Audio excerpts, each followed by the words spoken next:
E a palavra que hoje nós vamos ler, edificante para a pregação, está em 1 Timóteo, capítulo 4, versos 1 e 2, que diz assim: Ora, o Espírito afirma expressamente que, nos últimos tempos, alguns apostatarão da fé, por obedecerem a espíritos enganadores e a ensinos de demônios, pela hipocrisia dos que falam mentiras e que têm cauterizado a própria consciência.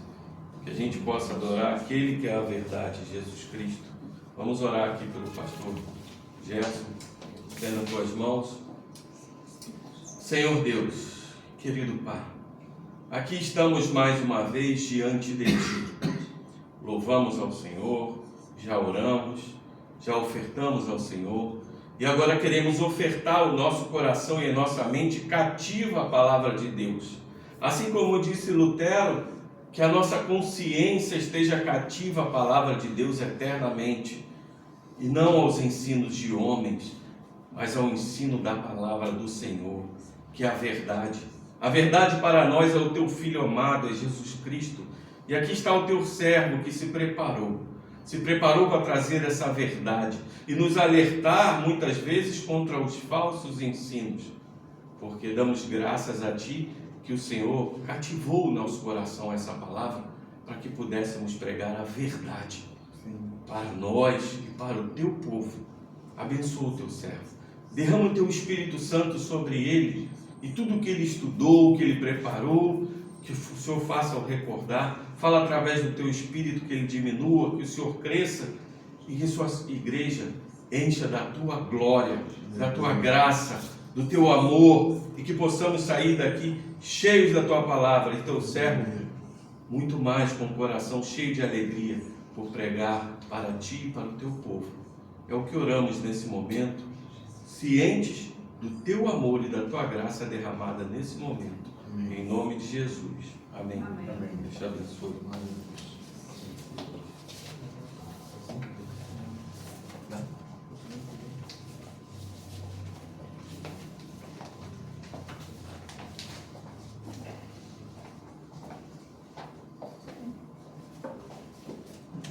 Bom dia, poder se sentar.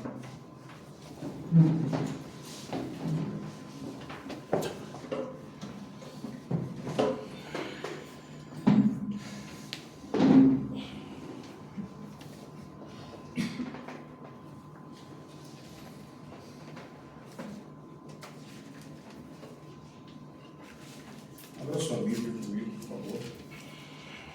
Em Efésios, capítulo 6.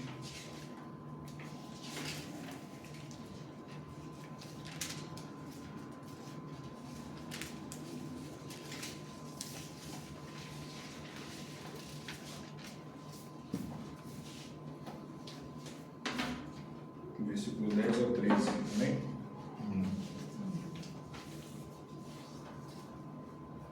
Diz assim: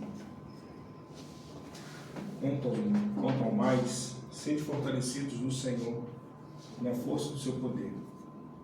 Revesti-vos de toda a armadura de Deus, para poderdes ficar firmes contra as ciladas do diabo. Porque a nossa luta não é contra o sangue e a carne, e sim contra os principados e potestades, contra os dominadores desse mundo tenebroso, contra as forças espirituais do mal, nas regiões celestiais.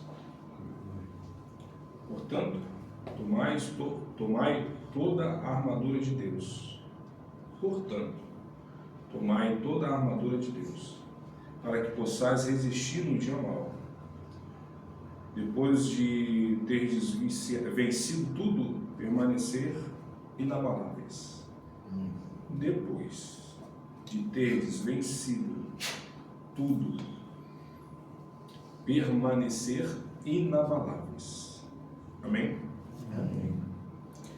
Hoje nós observamos que algumas pessoas têm uma dificuldade de entender algumas questões que estamos passando num momento como na semana nós passamos. E isso tem dificultado demais os crentes a separar o que realmente é espiritual do carnal. E as pessoas não têm tido essa percepção, porque estão vivendo conforme o que o vento faz. O vento leva para um lado, leva para o outro, e as pessoas estão assim, cauterizadas pela uma falsa luz. Então, nós observamos que as trevas estão se disfarçando de luz. Esse é o engano nos últimos dias. E de fato, gostaria de colocar o tema dessa mensagem hoje como trevas disfarçadas de luz. Um engano nos últimos dias. Então, meus irmãos, o apóstolo Paulo, depois de falar aqui do propósito eterno de Deus em nos salvar, e também depois de afirmar que o Espírito Santo nos sela para o dia da redenção em Cristo Jesus, ele também fala que Deus nos arrancou da morte espiritual e nos fez assentar nos lugares celestiais.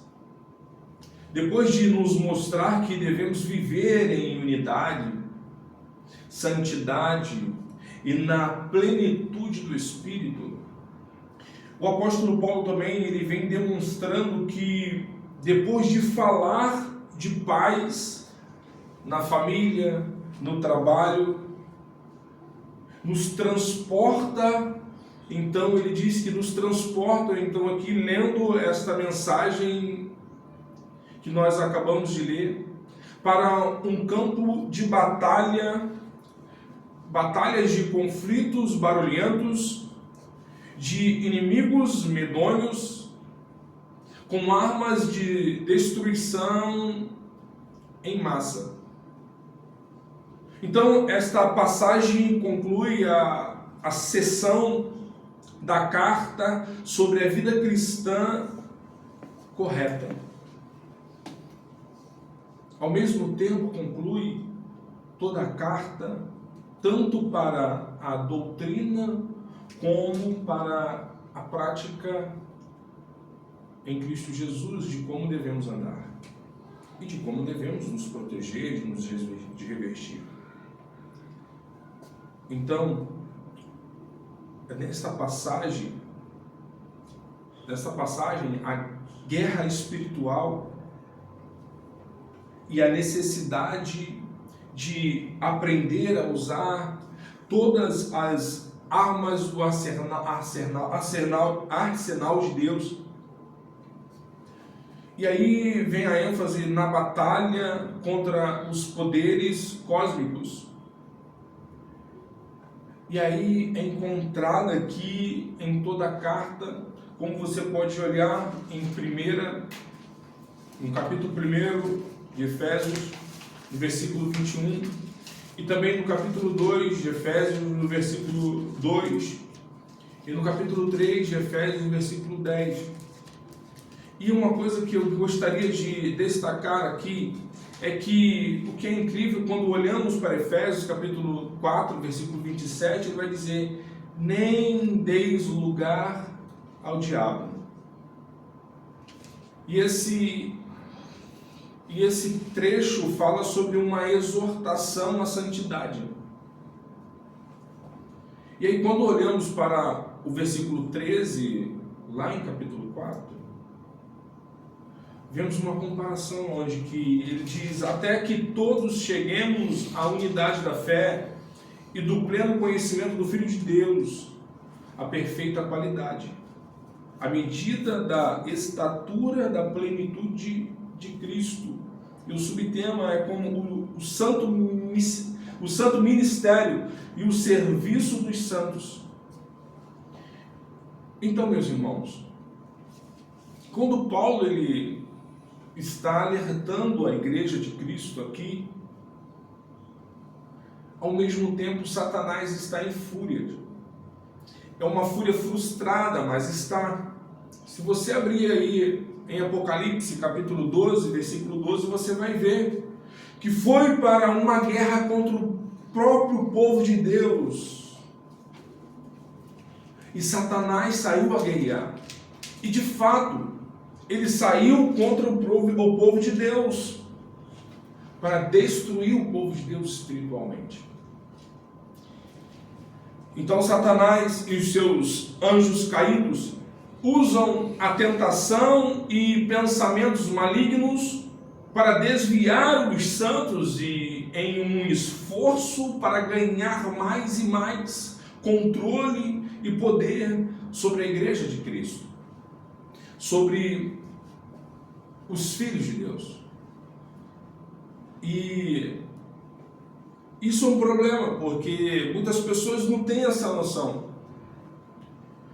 Muitas pessoas não conseguem, muitos crentes não conseguem ter essa dimensão. Existe uma batalha ferrenha. Quanto mais a luz avança, e a gente precisa ter essa noção, que quanto mais a luz avança, mais as trevas vão recuando. De fato, quando você tem em suas mãos uma lanterna, e ali você vai para o meio do mato, onde não há iluminação, se você ali acende a tua lanterna, aonde que você lançar ou direcionar a sua lanterna, a luz vai dissipar as trevas. E de fato, quanto mais a luz avança, as trevas vão recuando.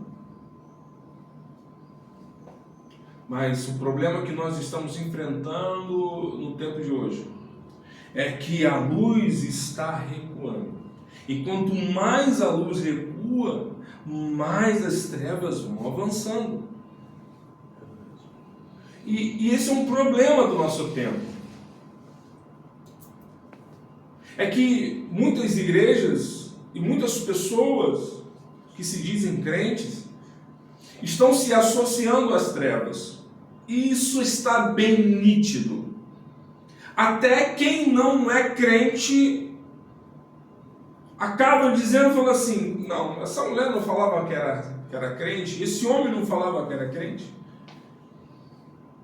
E de fato acontece que, não só no nosso meio, mas em qualquer meio, seja no teu trabalho, seja na política, seja dentro da sua casa, aonde for, quando você escuta alguma coisa assim, às vezes dói o teu ouvido, porque aquela pessoa, em vez de ser luz, acaba abrindo a sua boca para ser trevas, e acaba traçando um caminho que muitas das vezes não consegue voltar. Então podemos dizer que a vida cristã não é uma chácara de férias, mas é um campo de batalha. E as pessoas estão brincando com isso. Não é uma ilha de descanso, mas é uma arena de lutas. É um coliseu sangrento, aonde existem baixas. E ainda nós brincamos com a luta entre o bem e o mal. E muitas das vezes, algumas pessoas do nosso meio, do meio da igreja, que se dizem cristãos, estão se associando cada vez mais às trevas. Então nós vamos ver que as fontes destas tentações são encontradas na própria carta, numa lista de vícios de Efésios. No capítulo 4 de Efésios, no versículo 17, 19, 25, 30 e 31, vai dizer no 17: Isto, portanto, digo, que no Senhor testifico que não mais andeis como também andam os gentios, na vaidade dos seus próprios pensamentos. No 19: os quais, tendo se tornado insensíveis, se entregam à dissolução para com avidez cometerem toda sorte de impureza. No 25, por isso, deixando a mentira, fale cada um a verdade com o seu próximo, porque somos membros uns dos outros. No 30, e não entristeçais o Espírito de Deus, na qual foste selado para o dia da redenção. No 31, longe de vós toda amargura, e cólera, e ira, e gritaria, e blasfêmias, bem assim toda malícia.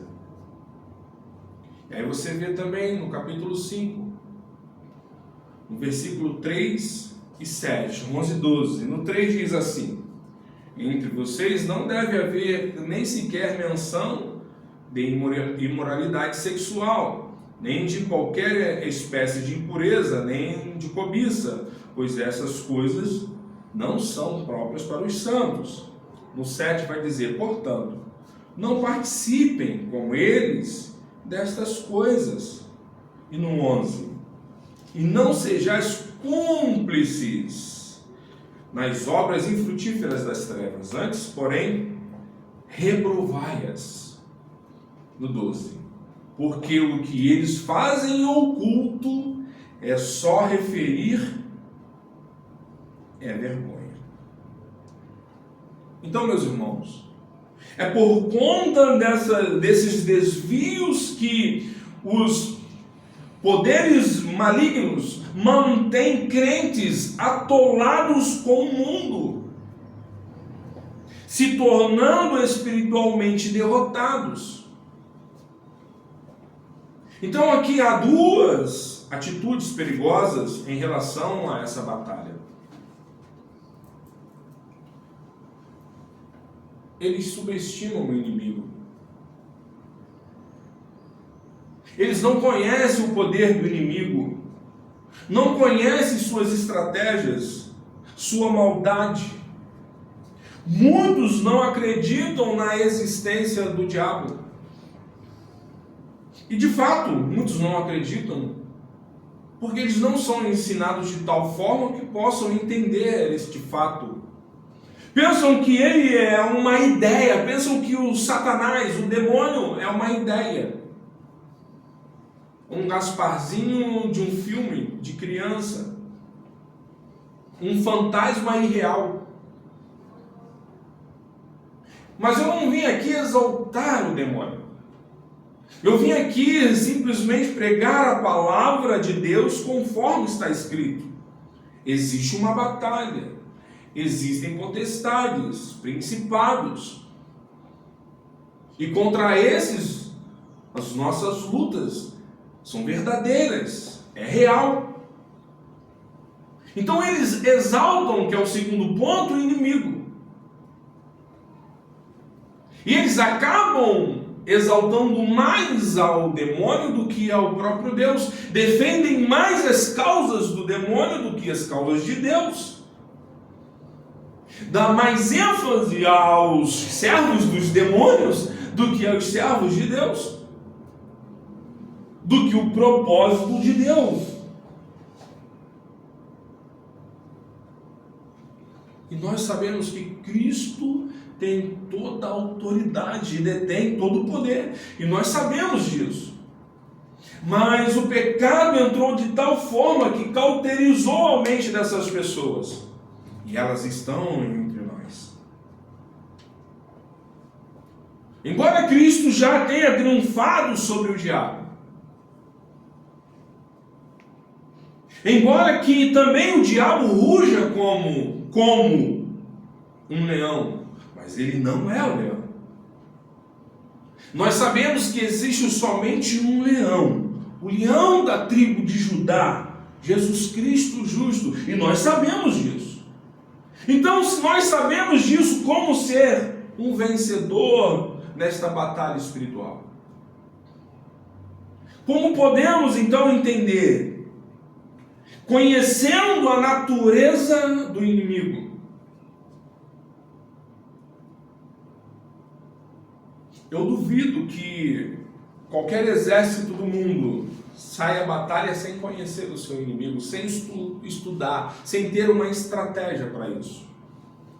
Então, quem não é o nosso inimigo? Quem não é o nosso inimigo?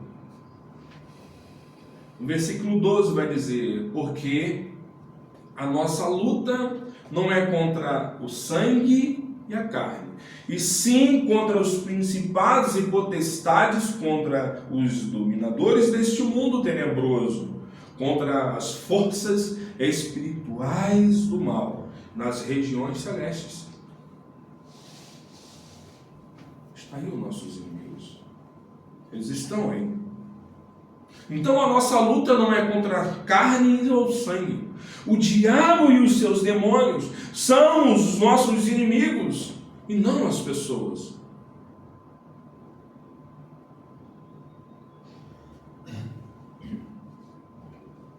Então muitas das vezes nós lutamos contra as pessoas, nós odiamos, nós agredimos, nós ferimos, nós atacamos, mas essas pessoas não são nossos verdadeiros inimigos. E de fato é assim. Então precisamos nos unir para declarar guerra contra o nosso verdadeiro adversário. Então, nós não podemos fazer do inimigo um aliado e do aliado um inimigo. Esse é um cuidado que nós devemos ter, porque essa linha é bem estreita, é tênue, sabe? E aí você tem que ter o discernimento do Espírito para essas coisas. E de fato, então quem é o nosso inimigo? No versículo 11 diz que revesti-vos de toda a armadura de Deus, para poderdes ficar firmes contra as ciladas do diabo. O líder, o diabo, o nosso inimigo tem muitos nomes. E de fato tem. Cada um nome demonstra aqui uma de suas facetas. Então, o diabo é chamado de Satanás. O diabo é chamado de Lúcifer, da antiga serpente, dragão, Beelzebu, destruidor, inimigo, adversário, acusador, tentador, maligno, pai da mentira, assassino, Deus deste século, príncipe da potestade do ar. Seu currículo é extenso para as suas maldades e os seus diversos nomes. Seu currículo é terrível.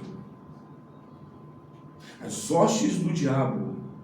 O diabo não age sozinho. E aqui é importante entendermos.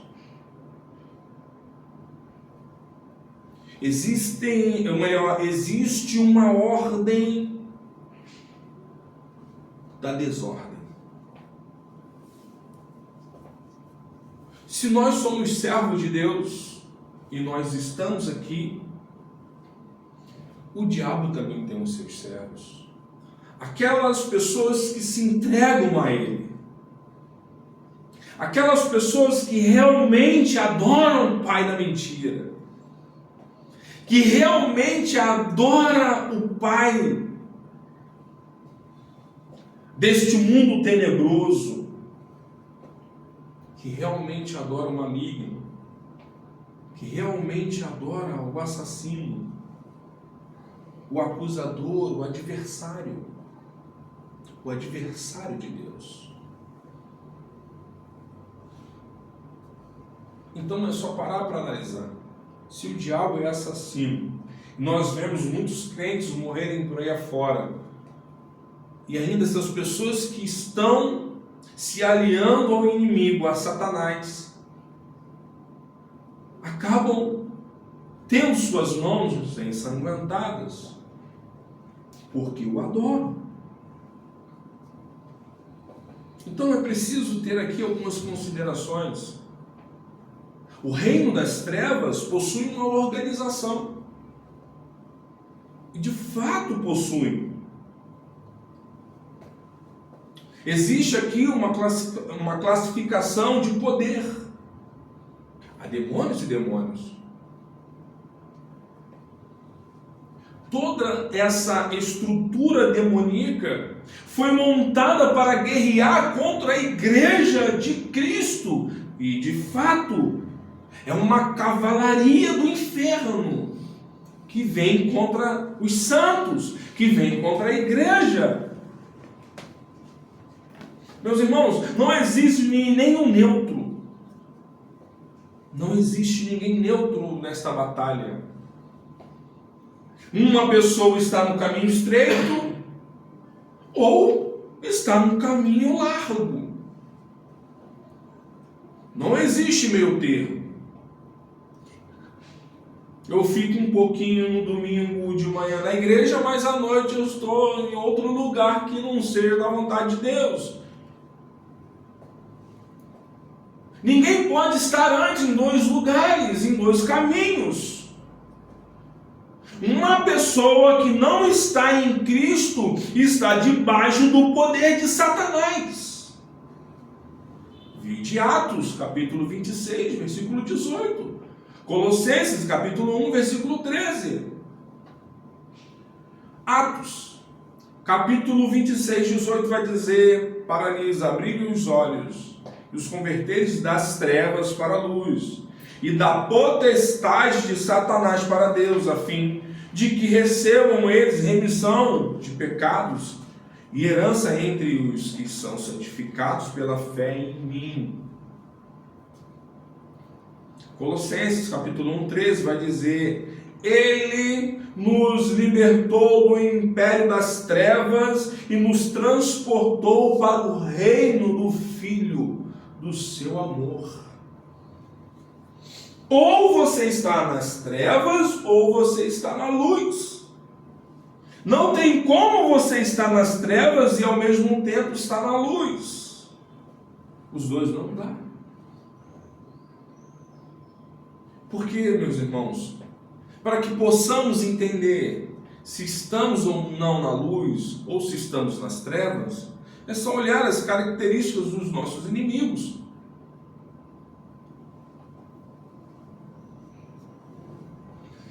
E eles são poderosos. De fato são. Nossos inimigos são chamados de potestade, de principados, de dominadores deste mundo tenebroso. O seu domínio é um alcance mundial. Paulo vai nos alertar sobre isso. Isso é bíblico. O mundo inteiro jaz do maligno. O diabo tem um reino. Ele mantém os seus súditos escravizados num reino de trevas. Ele cega o entendimento das pessoas. Ele atua nos filhos da desobediência, fazendo deles seus escravos, não livres, seus escravos. Como pode alguém abrir uma cova de 30 metros e lá jogar corpos? 30 metros, quase isso. Aí você me diz que eles são da onde? Estão na luz ou nas trevas? São escravos livres ou escravos de escravos? São de Cristo ou são de Satanás? Eles servem a quem? Essas pessoas servem a quem? É simples, você pega a árvore, se a árvore der bons frutos, ela é boa. Mas se a árvore não dá bom fruto, corta. E de fato corta. E vai ser lançada no fogo. E isso é bíblico. O problema disso tudo é que muitos crentes não conseguem discernir o que é luz mais e o que é as trevas. Não conseguem ver o que realmente é os servos do diabo e quem é os servos de Deus. Isso gera um problema grande. Eles são malignos. As características de Satanás são essas, dos nossos inimigos são essas. São os dominadores deste mundo tenebroso. São as forças espirituais do mal que operam na esfera da realidade invisível. São os agentes secretos do mal, levando pessoas à morte, gerando violência, degradação, engano, perversão. E aí as pessoas querem culpar as outras, que querem colocar ordem na casa. E detalhe, as pessoas estão enfatizando ou então engrandecendo nomes, talvez, de governadores, às vezes de deputados, às vezes de pastores que vão na mídia falar alguma coisa, mas por trás disso ninguém consegue enxergar o invisível. Muito menos conseguem ter discernimento da mão de Deus, agindo em favor de um povo eleito, escolhido para morar com Cristo na glória nos céus. Então nós temos visto, nesses últimos dias, guerras, violência, destruição, famílias arrebentadas, feitiçarias e coisas tenebrosas manipuladas pelas mãos iníquas do diabo e suas hostes e os seus servos. E ainda as pessoas não conseguem discernir o santo do profano, o que é o certo e o que é o errado. É impossível. Eu mando um recado para essas pessoas. Elas estão achando que estão na luz, defendendo as trevas. É impossível. É impossível. São réu de juízo.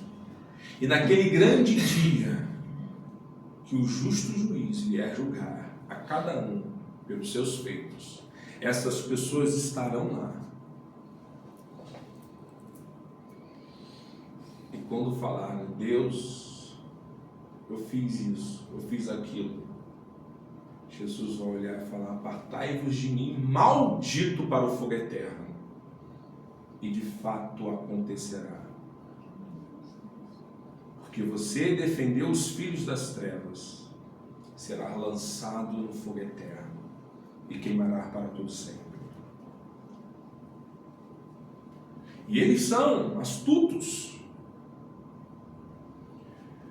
O diabo usa ciladas, manobras e métodos diferentes. Ele se transforma até em anjo de luz para enganar. Vide as pessoas que se dizem crentes nesses últimos dias, defendendo quem pratica crueldade. Meus irmãos, todos nós temos o senso do que é certo ou errado. Nós nascemos com isso. E de fato eles sabem o que é certo e o que é errado.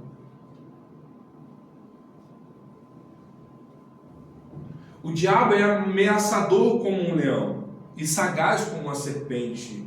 Sua astúcia é mais letal que sua velocidade. Ele é astuto, meus irmãos. e as pessoas ainda não o conhecem. É simples. Veja a proposta de Faraó a Moisés.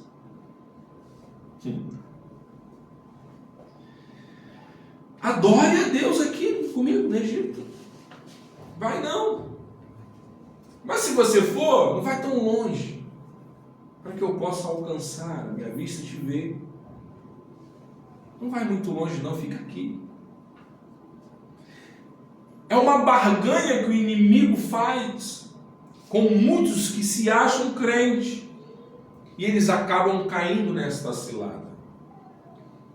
Brilha, mas não é ouro.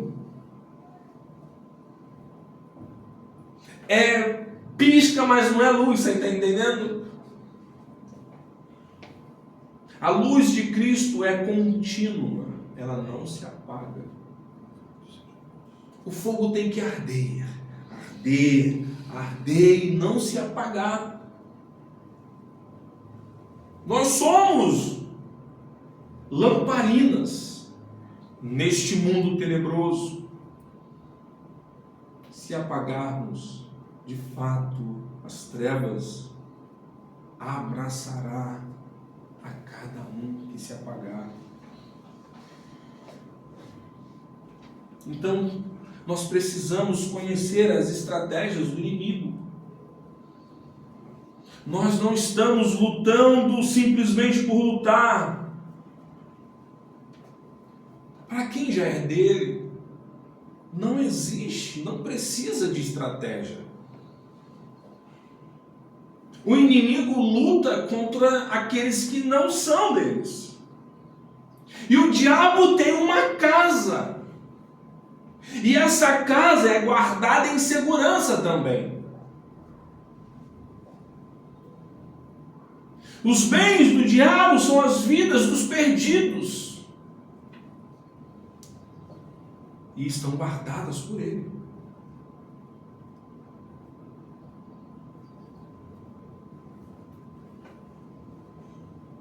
Então, nós não precisamos de uma armadilha para pegar um passarinho enjaulado. Ele já está enjaulado. Quem não está em Cristo está cativo pelo diabo. Doe quem doer, quem for escutar esta mensagem. Mas a verdade é para ser dita: se você não está em Cristo, você é do diabo. E ponto.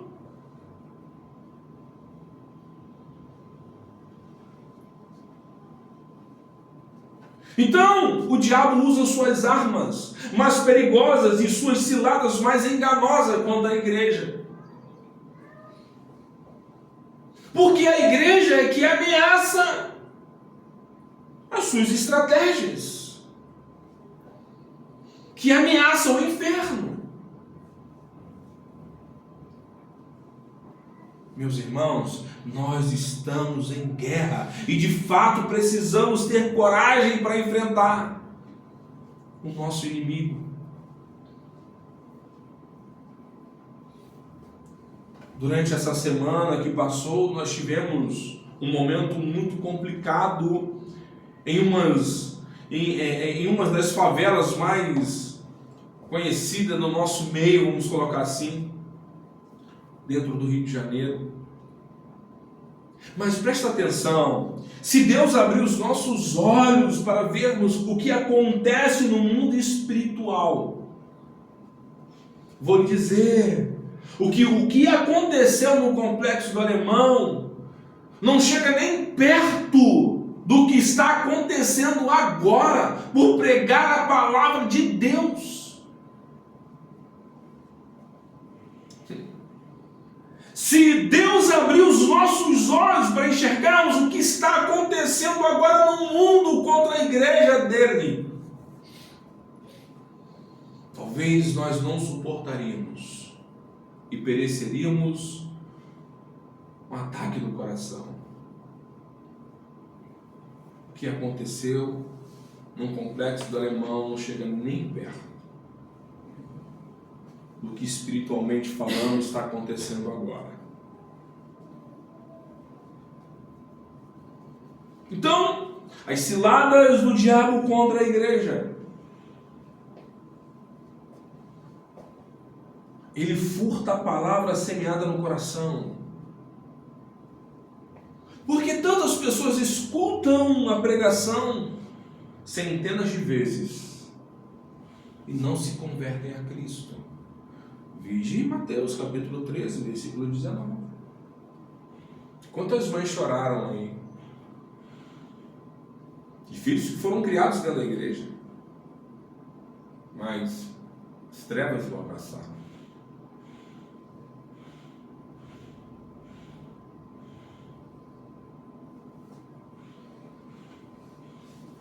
Ele coloca dúvidas sobre a palavra de Deus. Vide Gênesis, capítulo 3, versículo 15, de 1 a 5, perdão.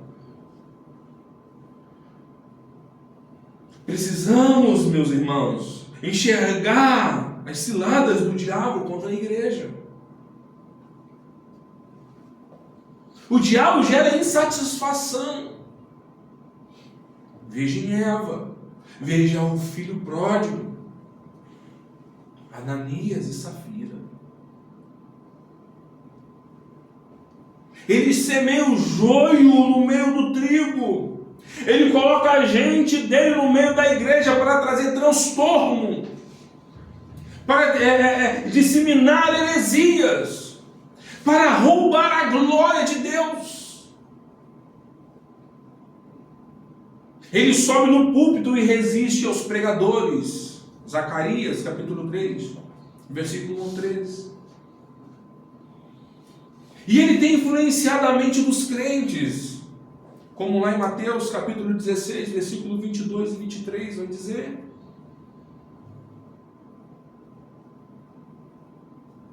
E algumas teologias têm entrado realmente nas igrejas e têm enfraquecido a mente de alguns crentes. E esses crentes são fracos na fé. Em algum momento se entregou às trevas e estão abraçando as ciladas do diabo e estão achando que estão certos. Deus cobrará de cada um de vocês. Porque o inimigo aproveita a brecha da mágoa. Ele flagela quem não perdoa. Ele engana os que se entregam à mentira, à mania de grandeza. Ele se transfigura em anjo de luz. Ele resiste às orações. Ele resiste ao avanço da obra missionária. Tudo isso que eu estou falando para você, existe uma passagem bíblica. Ele engana por falsos milagres. E os crentes que se acham crentes são pobres. Pobres de riqueza teológica, pobres de palavra, e caem no engano do falso mestre, e entram pela perdição do inimigo. Então existe uma estratégia do diabo da pressão no meio evangélico. Porque nós sabemos que ele é estrategista. Mas ele não aperta o cerco todo dia. O diabo não pressiona todo dia. Ele dá trégua, aparentemente. E aí quando você acha que está muito tranquilo, ele vem implacavelmente e te acerta. Ele vem atacar quando nós damos descuido. quando damos as costas para a batalha, do nada vem uma flecha e entra por alguma brecha, porque você deu as costas para a batalha espiritual. Então o dia mau é aquele quando o diabo joga as suas artilharias pesadas sobre você. Aí o carro bate. Aí você pega um Uber e no meio de algum lugar um projétil te atinge. Ou então um ladrão entra na tua casa e além de atirar na cabeça do teu marido, violenta você.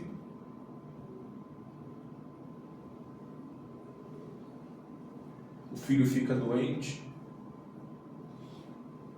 o patrão manda embora, ou então uma tentação sexual lhe perturba.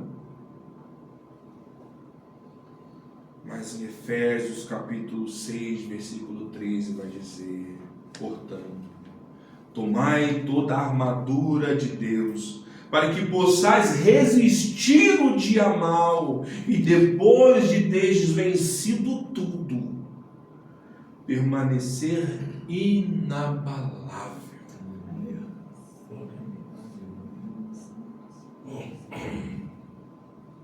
A estratégia da insistência, em Efésios capítulo 6, versículo 13,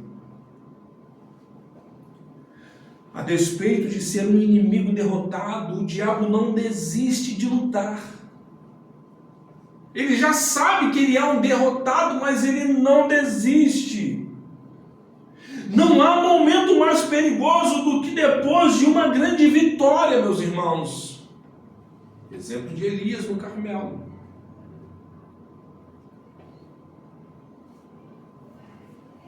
Lucas capítulo 4, versículo 13, diz que o diabo deixou Jesus até o momento oportuno. Sansão, Davi, Uzias tiveram grandes vitórias, mas o diabo mudou a tática e continuou até achar uma brecha. O inimigo está sempre mudando sua tática. Mais uma vez, a palavra de Deus para as nossas vidas nesta manhã vai dizer: portanto, tomai toda a armadura de Deus, para que possais resistir o dia mau, e depois de teres vencido tudo, permanecer inabaláveis. E é por isso que nós precisamos conhecer as armas de vitória sobre o inimigo, o poder de Deus. Mateus capítulo 17, versículo 16 vai dizer: apresentei-o aos teus discípulos, mas eles não puderam curá-lo. Fortalecei-vos no Senhor. Uma pessoa não pode fortalecer a si mesmo, a si próprio. A nossa força vem não dos nossos braços, não vem de dentro de nós, mas vem de cima, do Altíssimo. Olhe para os montes de onde vem o nosso socorro. O nosso socorro vem de Deus. Todo o poder de Deus está à nossa disposição, o que já foi nos dado. Não há cristianismo sem poder, não há evangelho sem poder. O mesmo poder que Deus exerceu para levantar Jesus da sepultura está à nossa disposição.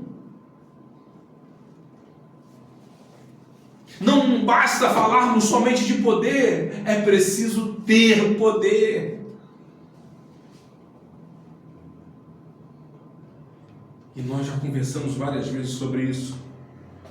O poder só vem através de oração e jejum. E nós estamos devendo isso. Nós precisamos nos movimentar.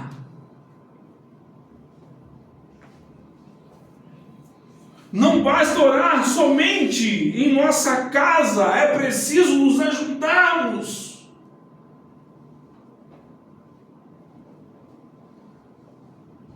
E nós sabemos, meus irmãos,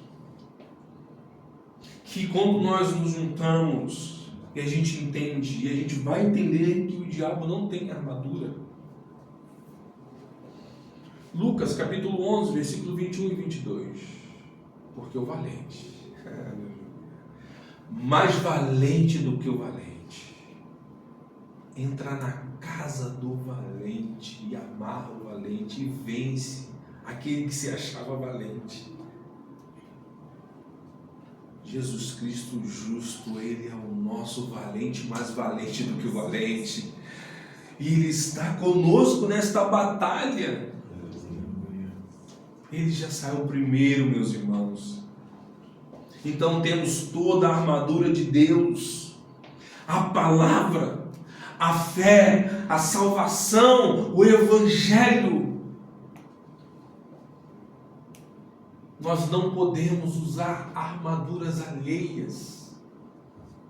Olha a história de Davi. Saul queria dar a armadura dele para ele, mas não era dele. Não use qualquer armadura para ir pelejar, pois você não vai conseguir nem andar. Então é preciso ter vigilância constante. Nessa guerra não há trégua. Não podemos abaixar as armas. Construa um muro mais armado. Vigilante. Precisa ter um momento de distração somente para o inimigo entrar. A vigilância tem que ser constante. Não podemos distrair.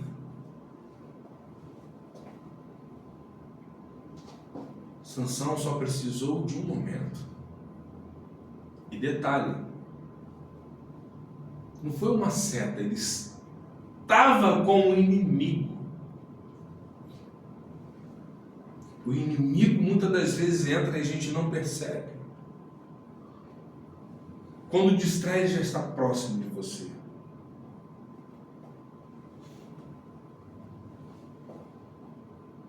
E hoje em dia, há crentes estáveis demais, firmes hoje, mas desanimados amanhã, caídos amanhã. Precisamos permanecermos firmes e inabaláveis na presença do Senhor.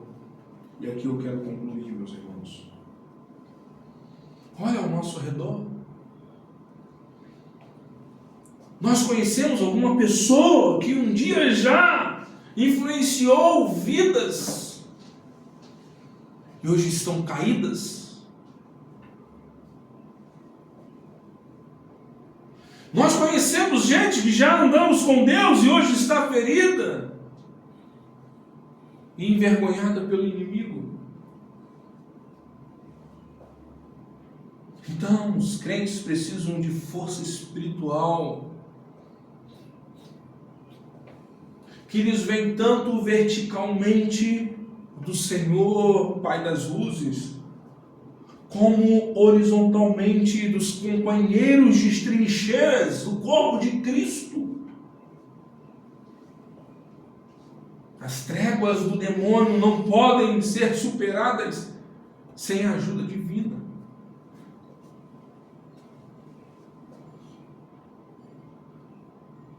As batalhas do inimigo, elas não podem serem superadas por mim e por você sozinho. Dependemos de Cristo.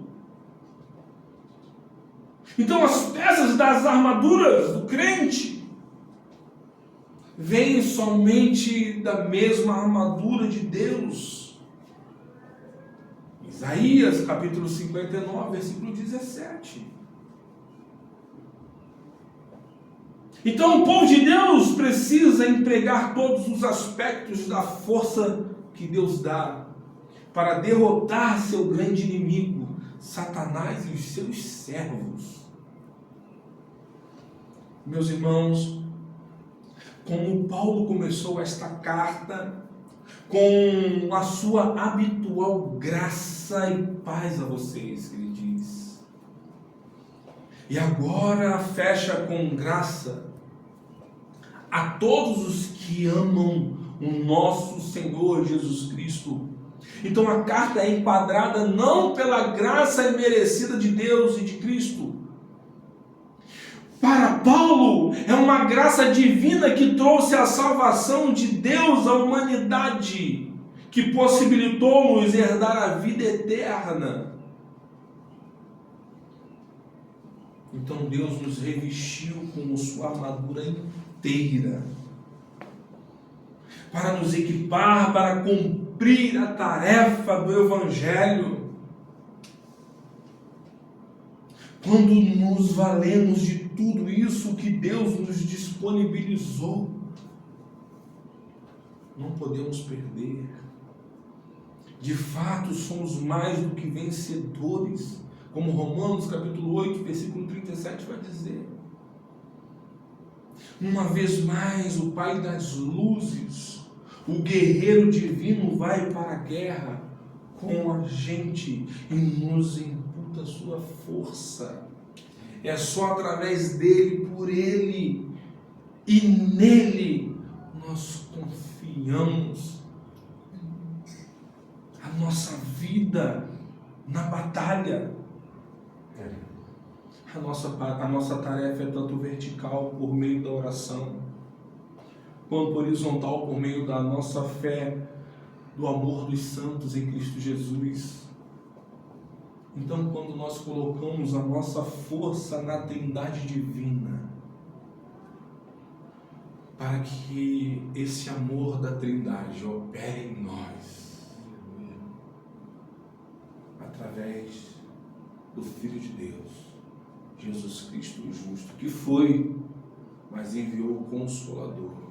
E mesmo na batalha somos consolados pelo Espírito Santo de Deus. Amém. E é por isso que nós estamos aqui hoje, revestidos da armadura que Deus nos deu. Feche os seus olhos, vamos orar a Deus. Senhor Deus e Pai, as pessoas não conseguem entender, ó Deus, que o momento de conflito, como passamos, o Senhor, ó Pai, tem nos guardado. Abra os olhos, ó Pai querido, abra os olhos dessas pessoas, ó Pai, que não conseguem ver, ó Deus, que estão defendendo os servos de Satanás. Aguça o sentido dessas pessoas, que por meio da pregação, ó Deus, da Tua Palavra, ó Pai, essas pessoas possam gerar consciência, ó Pai, na mente, e que elas possam voltar diante de Ti de joelhos pedindo perdão, ó Deus, não por defender as trevas mais, mas agora, ó Pai querido, nas trincheiras da luz, na batalha, ó Pai querido, espiritual que acontece na região celestial.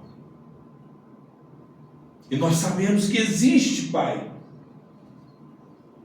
ó Deus, que as nossas armaduras estejam prontas, que a armadura que foi atingida se abriu, e que talvez, ó Pai querido, em algum momento o Senhor possa nos ajudar a fechar essa brecha. Nós fomos atingidos em algum momento, e que o Senhor possa nos ajudar. Nos dê tempo, ó Pai querido, para nos armar novamente, ó Pai. para preparar, Pai querido, a nossa armadura. E que possamos, ó Deus, estarmos firmes em Ti somente. Porque o inimigo vem contra nós. Mas nós vamos contra o inimigo no nome de Jesus, que tem todo o poder e a glória. Que é o Senhor dos exércitos, Rei dos reis, General dos generais. É o Deus Todo-Poderoso que está conosco até a consumação dos séculos. Revista-nos, Senhor, das suas armaduras. Deposite em nós, ó Pai querido, o teu capacete. Calce, Senhor Jesus, em nós a tua sandália. Entregue em nós a espada que possamos manejar, a couraça da justiça, Senhor. Eis-nos aqui, ó Deus. Cinge, Pai querido, os nossos ombros, para que possamos, ó Pai querido, na batalha, olhar somente para a luz que vem do seu trono, Cristo Jesus. Eis-nos aqui, ajude-nos, em nome de Jesus. Amém.